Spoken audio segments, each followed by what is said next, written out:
Hi, I'm James Shikata, writer of the climate change film project Return to Planet Earth.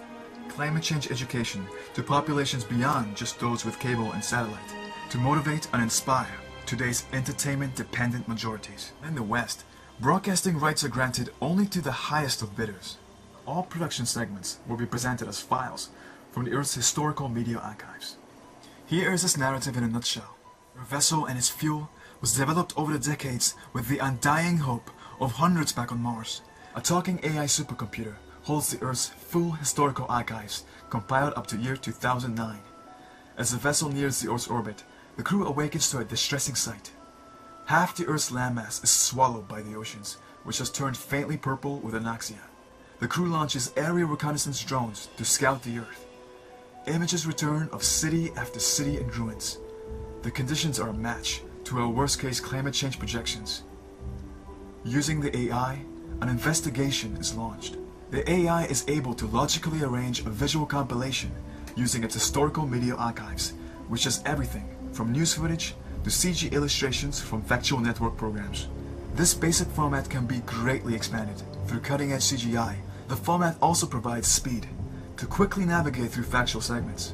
Under this narrative system, we may provide all the required amount of visual stimulus to keep the audiences sharp and transfixed to the factual. The crew member storyline continues with events such as their detection of a radio message from possible survivors on Earth. Giant dust storms and extreme heat mirages distorts the landscape that is stripped of all things but rocks. In the end, the rest of the crew has no choice but to return to Mars without him, carrying only the lessons of the Earth back to their colony.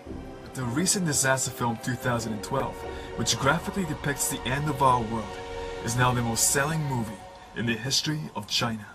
The final project goal is to relinquish the film's copyright, to enable the free distribution of the final film through DVD and CD-DVD rip packages directly mailed to the households of beyond 1 billion global citizens worldwide, through the charitable support of climate-concerned philanthropic billionaires such as John Doerr, Jeff Skoll, and Larry Page, our world's leading figures in the private funding of climate change solutions. We now have close to 7 billion people on this Earth. Any distribution plan will have to leave out over half of our world, as we target to 1/3 of our population with access to both computers and TVs. If 2 billion citizens were to receive a comprehensive education on climate change, that is likely 10 times the current number of the aware. Here is the financial cost for duplication, cardboard mailer, and shrink wrap, minus around 1/3 in discount, and we have the tally of $200 million without the postage fee. Depending upon the film's success, its motivational impact may drive local volunteerism for door-to-door deliveries worldwide.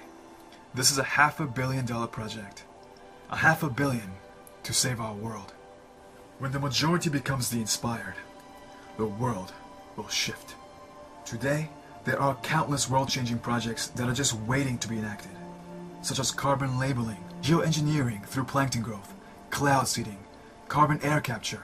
When enough public consumers shifts to cleaner, greener companies, corporate profitability will depend more upon public trust than the management of public perception.